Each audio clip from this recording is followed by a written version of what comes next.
Nii head ajakirjanikud, alustame valitsuse pressikonverentsiga ja alustuseks sõna peaminister Jüri Ratasele. Aitäh, auväärt ajakirjanikud, tervist, suur tänu tulemast. Auväärt ajakirjanikud, tere tulemast ja täna oli siis 16. novembri valitsuse istung. Peale istungit oli kohe peale seda ka kabineti nõupidamine, kus me jõudsime 3 teemat käsitleda ja kabineti nõupidamisega läheme edasi ka siis peale lõunat. Istungi päevakorras oli 15 päevakorrapunkti, kõik said heakskiidu. Mõningad punktid, mida ma tooksin välja ja kindlasti siin olemasolevad ministrid neid tutvustavad täpsemalt ja detailsemalt. Kõigepealt ma arvan, et see Eesti-Soome kultuurifond, mis sai täna ka reservist eralduse siin, suur tänu nii Indrek Saarele kui Toomas Tõnistele, et tegelikult me oleme ka siis Eesti poole pealt selle saanud käima lükata ja need vastavad kohtumised ja läbirääkimised toimusid tegelikult juba suvel, kui oli Soome 100. juubeliürituste tähistamine siin Eestis ja Tallinnas ja olid siis läbirääkimised nii Soome Vabariigi peaministriga kui nende inimestega, kes seal kultuurifondis tegutsevad. Ma arvan, et selle kultuurisilla loomine ja sinna ka reaalselt raha ja vahendite panustamine nii Soome riigi kui Eesti riigi poolt on oluline märk sellest, et selle teemaga edasi liikuda. Ma tean seda, et esimesed stipendiumid soovitakse selle fondi kaudu välja anda juba Eesti Vabariigi 100. sünnipäeval ja Soome Vabariigi 100. sünnipäeval ehk siis sel ja järgneval aastal. Ma käies Soomes siin mõni nädal tagasi kohtusin ka inimesega, kes seda Eesti-Soome kultuurifondi Soome poolt veab ja tegelikult sinna on tehtud juba eraisikute poolt ligemale 150 000 eurot sissemakset, nii et see on oluline ka, et tegelikult füüsilised isikud seda toetavad. Nüüd teine, mis oli istungil, oli ka Aidu veespordikeskus ja Keskkonnaministeerium sai siis valitsuselt nõusoleku anda Aidu veespordikeskusele üle 18 kinnistut, mis on siis seotud suletud põlevkivikarjääri ka Ida-Virumaal, et sinna saaks tulevikus rajada spordi ja vaba aja keskuse. 100 päeva Eesti 100. sünnipäevani on täna täpselt 16. november kuni 24. veebruar ja täna siis kell 6 peaksid ligemale 500 rahvatantsijat andma ka sellise sümboolse tantsuetenduse Vabaduse väljakul, kus siis ma saan aru, et tantsu sammudes selline liivakell keeratakse ühest asendist teise asendisse ja mis paneb siis selle aja tiksuma, et 100 päeva on veel jäänud Eesti 100. juubeliini. Ei saa üle ega ümber rahvusvahelistest ekspertidest ja hinnangutest see, et riik on saanud Fitchi riigi reitingu just mõni päev tagasi kätte, mis oli ka avalikkusele tuli, et see on kindlasti oluline, kus rahvusvaheline reitinguagentuur Fitch kinnitas Eesti pikaajalise reitingu senisel A+ tasemel ning tõstis reitingu väljavaated esimest korda. Oluline on siin mainida, et peale 2011. aastat stabiilsest siis positiivseks. Ja see viitab võimalusele, et reiting võib tulevikus veelgi tõusta. Nüüd paar sõna ka sellest nädalast, et on seotud eesistumisega ja ka kahepoolsete kohtumistega. Minul isiklikult päris mitu visiiti. Esmaspäeval oli see Maltal ja Itaalias, kus loomulikult oli teemaks Eesti eesistumine, meie prioriteedid, aga ka need teemad, mis hetkel on kõige aktuaalsemalt laual, olgu see siis rändekriisi küsimus, aga ka PESCO loomine ja tegelikult täna andis välisminister ülevaate selle nädala esmaspäeval toimunud nõupidamises, kus siis tegelikult 24 Euroopa riiki PESCO initsiatiivile siis oma toetusi allkirja andsid. Täna homme on kohtumised Rootsis Göteborgi linnas, mis on seotud siis ühelt poolt sotsiaaltippkohtumisega ja teiselt poolt ka Tallinnas 28. septembri õhtul kokku lepitud siis liidrite formaadiga ja liidrite lõunaga homme, kus tulevad muu hulgas arutusele ka haridus- ja kultuuri küsimused. Ma arvan, et see on hetkel minu poolt sissejuhatuseks kõik. Aitäh! Kultuuriminister Indrek Saar, palun. Aitäh!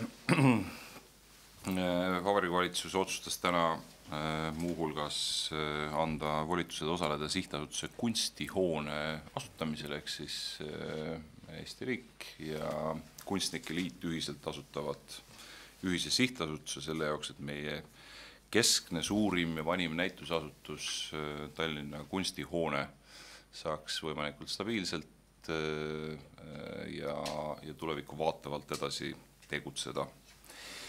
Ja kuna kogemus näitab, et sihtasutuse vorm on üldiselt olnud parim selliste asjade tegemiseks, siis on ka see vorm valitud ja see on siis ka tegelikult esimene kunstiinstitutsioon, kus riik osaleb. Siiamaani ei ole riigil olnud otsest osalust.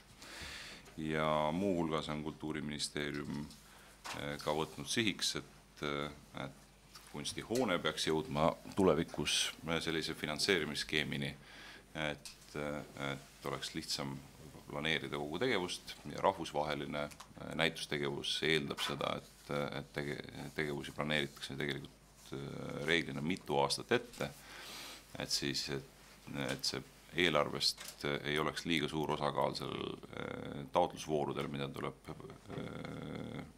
erinevate projektidena siis taotleda. Ja seega planeerib Kultuuriministeerium ka järk-järgult suurendada kunstihoone riigipoolset finantseerimist. Sel aastal oli see 180 000 eurot, järgmisel aastal 250 000 eurot, nii et tõus on järgmisel aastal juba 70 000. Teine oluline teema, riigi kultuuripreemiate komisjoni kinnitab teadupärast Vabariigi Valitsus. Kultuuriministeeriumi ettepanekul kõige olulisemad preemiad, mis välja antakse vabariigi aastapäeval või aastapäeva paiku, reeglina 3 elutööpreemiat ja 5 preemiat siis 2017. aasta loominguliste saavutuste eest. 3 aastat on komisjoni tähtaeg, uus komisjon on siis tänase Vabariigi Valitsuse otsusega moodustatud. Detsembri alguses kuulutatakse välja ettepanekute tegemise tähtajad ja tingimused selleks, et komisjon saaks oma ettepanekud Vabariigi Valitsusele esitada. Tuletan meelde, et selle aasta alguses siis pälvisid need preemiad Neeme Järvi, Lembi Tulfsak ja Kalle Kasemaa, siis elutöö preemiad. Konkursi koosseis on Martti Helde, Risto Joost, koosseis Martti Helde, Risto Joost, Krista Kaer, Tõnis Kahu, Eha Komissarov, Marge Monko, Kristjan Mändmaa, Triin Soone, Hagi Sein, Karmen Tabor, Toomas Tammis, David Vsevjov. Järjekord on alfabeetiline. Ei olnud pingerida. Ja juba peaministri poolt prioriteetsena täna välja toodud Eesti-Soome kultuurifond, sinna veel täienduseks juurde, et tegelikult idee on pärit aastast 2008, kui tolleaegset peaministrit palusid suursaadik Jaakko Plomberil ja Põhjamaade Investeerimispanga juhilt Gunnar Okilt ettepanekuid 2 riigi kultuurikoostöö ja 2 riigi koostöö üldse parendamiseks, siis üks nendest konkreetsetest ettepanekutest oli sellise fondi loomine. Sellised fondid on Soomel ka teiste Põhjamaadega, nad on olnud väga edukad. Ja 2015. aastal hakati siis korjama annetusi, nagu juba peaminister ütles, on ligikaudu 150 000 viimase paari aastaga või isegi vähemaga kokku kogutud. Seal on nii eraisikuid kui palju organisatsioone, seal on mitmed Eesti ja Soome ülikoolid, linnavalitsused ja ka ettevõtted. Soome riik on omalt poolt planeerinud järgmise aasta eelarvesse valitsuse ettepanekul 6 miljonit eurot selle fondi algkapitali eraldada ja siis täna tegi Eesti Vabariigi Valitsus reservist otsuse eraldada 700 000. See on siis proportsionaalselt meie sisemajanduse kogutoodanguga. Fond annab esimese preemia välja 1. detsembril Helsingis, tähistades sellega muuseas ka Eesti pikima kehtiva kultuurileppe Eesti-Soome, mis on sõlmitud Eesti-Soome vahel, aastapäeva, et 80 aastat tagasi oli see aeg, kui see kultuurileppe sõlmiti. Ja meie omalt poolt tähistame seda siin juba järgmisel reedel, 24. novembril.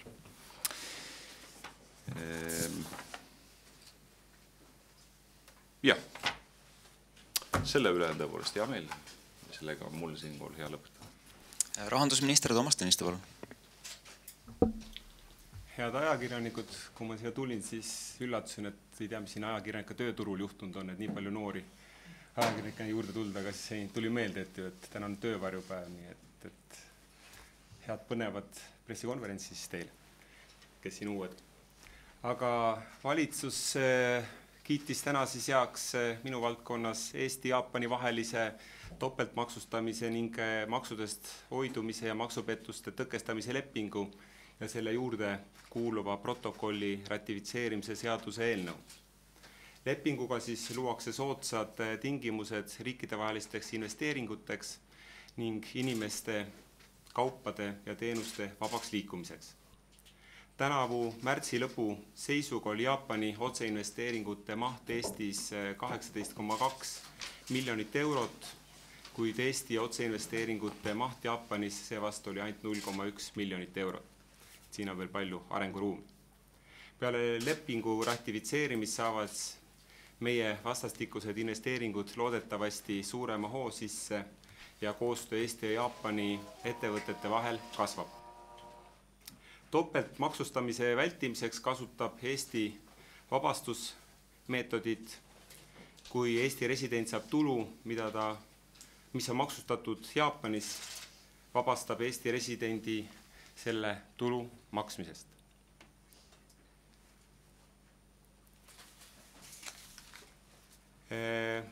Näiteks ka dividendi tulu puhul on maksustamisõigus piiratud ja kinni peetava tulumaksu ülempiiriks on 10% dividendi brutosummast. Selliseid piiranguid on teisigi. Lisaks paneb leping nii meile kui Jaapanile vajadusel põhjaliku teabevahetuskohustuse isikute tulude kohta ja reguleerib maksuhaldurite koostööd maksude sissenõudmisel.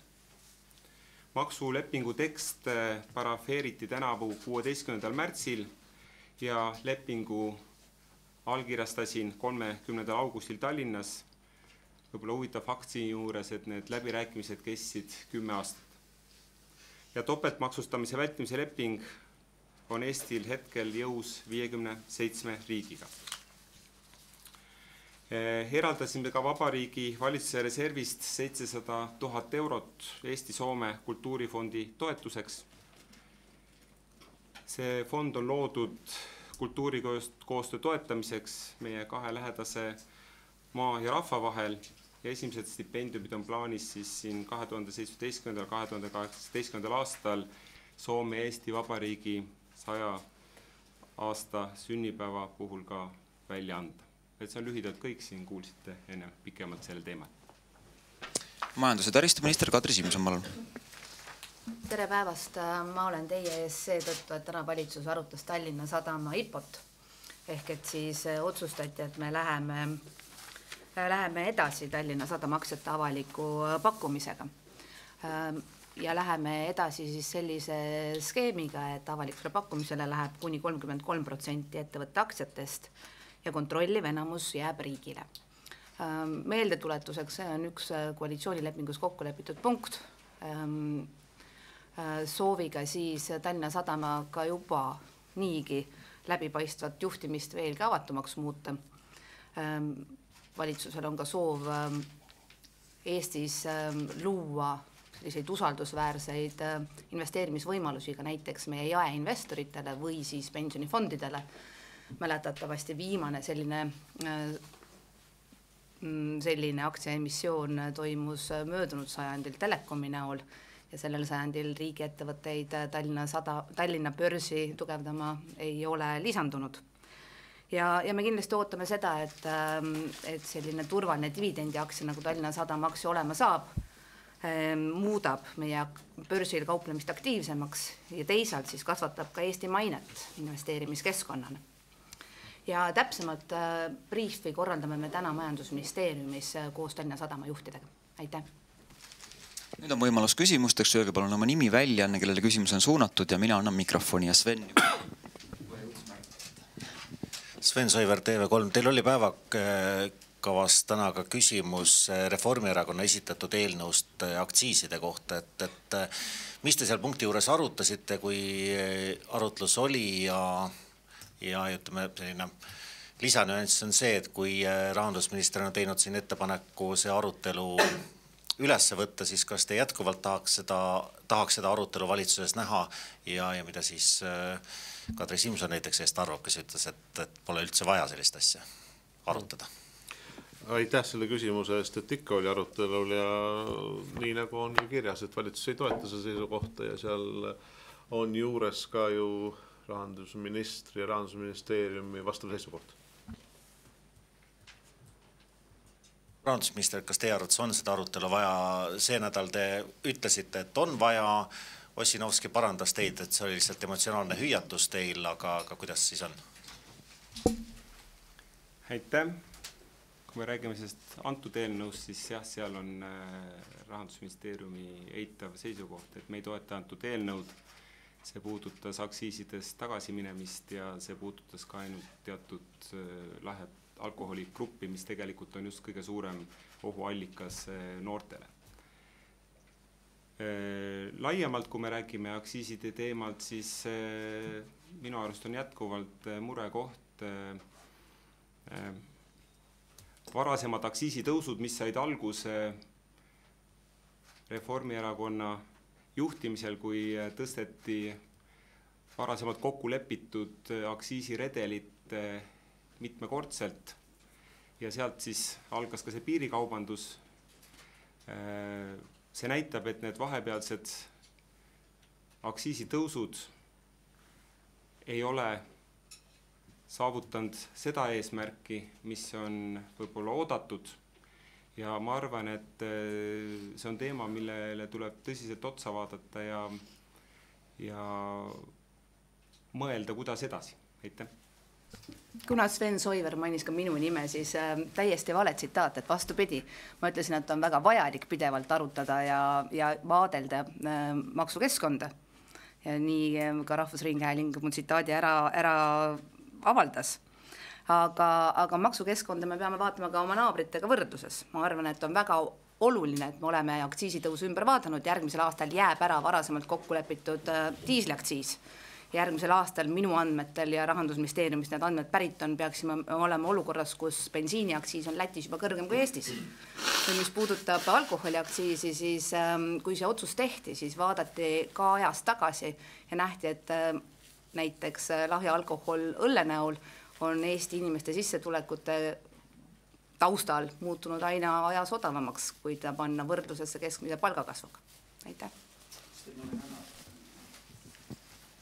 Lennart Ruuda Postimees, et küsimus peaminister Jüri Ratasele, et kas ma sain siis õigesti aru, et teie ei toeta mitte mingil juhul järgmise aasta veebruari alkoholiaktsiisi tühistamist.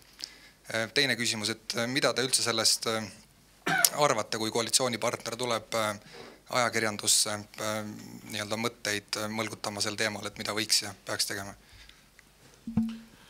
Aitäh teie küsimuse eest, et ma arvan, et see, et rahandusminister pidevalt jälgib eelarve laekumise, eelarve täitmist, see on hästi oluline. Ma kindlasti toetan siin kohal Toomas Tõnistet täielikult. Tõsi on see, et viimati valitsus terves koosseisus vaatas selle aasta eelarve täitmist, see oli augustikuu teisel poole, 17. augustil, kui me arutasime ka järgmise aasta eelarvet. Hetkel ei ole tulnud ühtegi signaali, ütleme, ega poliitikud, ega meie siin laua taga, meie ei tee eelarveprognoose.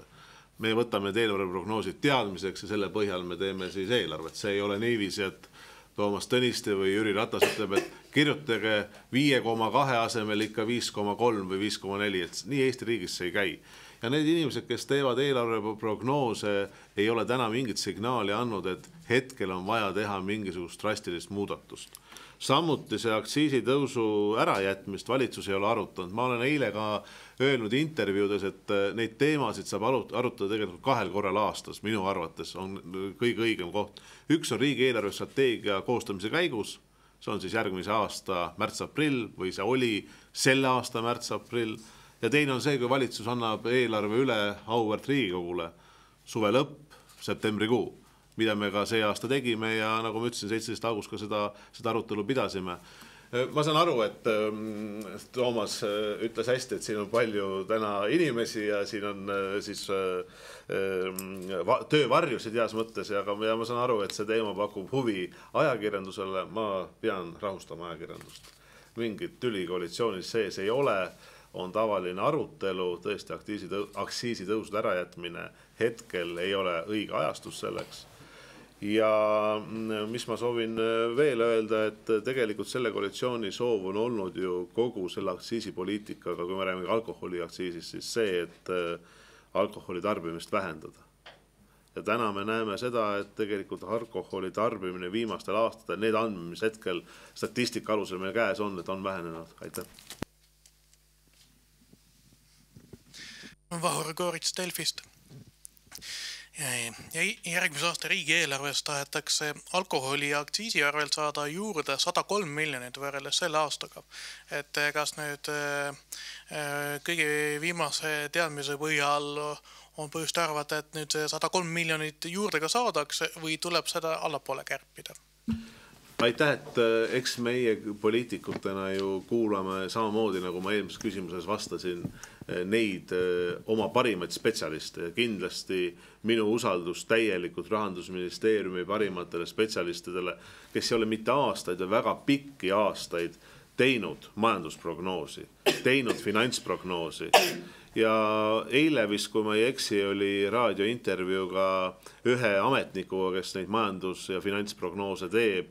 Ja ta ütles väga õigesti, et tegelikult need ongi prognoosid, et kui täpsed nad on, seda me mitte ei saa hinnata prognoosi tegemise ajal, prognoosi kestvuse ajal, vaid tegelikult seda me hindame, kui see periood on läbi ja järgmise perioodi alguses. Ehk siis aastal 2019 me saame hinnata seda, kui täpsed need prognoosid on.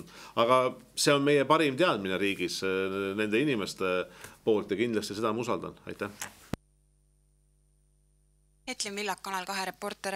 Mul on esimesed küsimused rahandusministrile. Kas nüüd see sama alkoholiaktsiisi ärajätmise mõte oli pigem teie mõttevälgatus või oli see pigem teie erakonna esimehe Helir-Valdor Seederi oma? Aitäh. See oli minu vastus ERR-i küsimusele.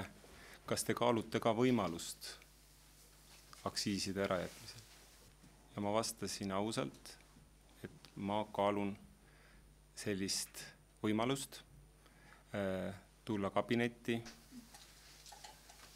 tulla koalitsioonile ja kaaluda võimalust aktsiiside ärajätmiseks. Et see on see Heliri reaktsioon, see on tema teema. Ja. Aga kas ministeeriumi siseselt sellest asjast teatakse, tegeletakse sellega või kui sellega ei tegeleta, siis mis selle nagu selline laiem mõte üldse on? Vaadake, mis on täna probleem on see, et eelmise aasta eelarvet tehes arvestati aktsiiside laekumisega. Neid prognoose muudeti kevadel 24 miljoni võõra allapoole. Suveprognoosi tehes muudeti seda 15 miljonit allapoole. Ehk kokku tuli vahe kuskil 40 miljonit. Ma tunnustan siin Rahandusministeeriumi analüütikut, kes on ülekaalukalt kõige täpsemad prognoosid teinud. Need, mis on siin ümberringi meedial olnud ja millega on siin neid rünnatud, tegelikult need on kaugelt maha jäänud, sest tegelikust pildist. Aga see näitab seda, et täna keegi ei oska reaalselt hinnata laiemat mõju nendele aktsiisitõusudele. Ja minu hinnangul on täna nagu lagi kätte jõudnud ja ei ole mõistlik minna edasi samas vaimus. aitäh. Ja mu järgmine küsimuste plokk oleks võib-olla kõigile siin olevatele valitsuse liikmetele, et Martti Aavik kirjutas täna Postimehes, et see valitsus tuleks välja vahetada. Kas siis käes on mingisugune kriis, on teil pinged, kuidas te ise suhtute sellesse, et kuskil keegi ütleb, et valitsus tuleks välja vahetada ja et kaheldakse valitsuse erinevates siis vastu võetud punktides? Aitäh, minu meelest see on hästi tore, et Eesti on demokraatlik ühiskond ja inimesed saavad oma arvamust väljendada, nii ka härra Aavik. See on tema arvamus, üks inimene sellest 1,3 miljonist. Aga kindlasti ma arvan, sellised heas mõttes tähelepanu juhtimised annavad sellele valitsusele vastupidi ainult hoogu juurde. Teha neid otsuseid, et mis on selle valitsuse prioriteedid olnud tegelikult. Üks on olnud ju see, et teha kõik selleks, et meie elukeskkond oleks selline, et Eesti elanikud soovivad siin elada, siia jääda, soovivad siin pere luua, et Eesti elanikkond kasvaks. Teine on olnud algusest ju peale see, et teha kõik selleks, et me suudaksime oma majanduskeskkonda parendada, toetada. Seesama, mida majandus- ja taristuminister alles äsja mainis koalitsioonilepingu käigus, kui oli arutelu all diislikütuse aktsiisi ärajätmine, oli üks ju meede ka nendest väga paljudest meetmetest. Seesama asi, mis on olnud kaitse- ja välispoliitiline dimensioon, et seda tugevdada ja loomulikult kogu riigi reformi temaatika.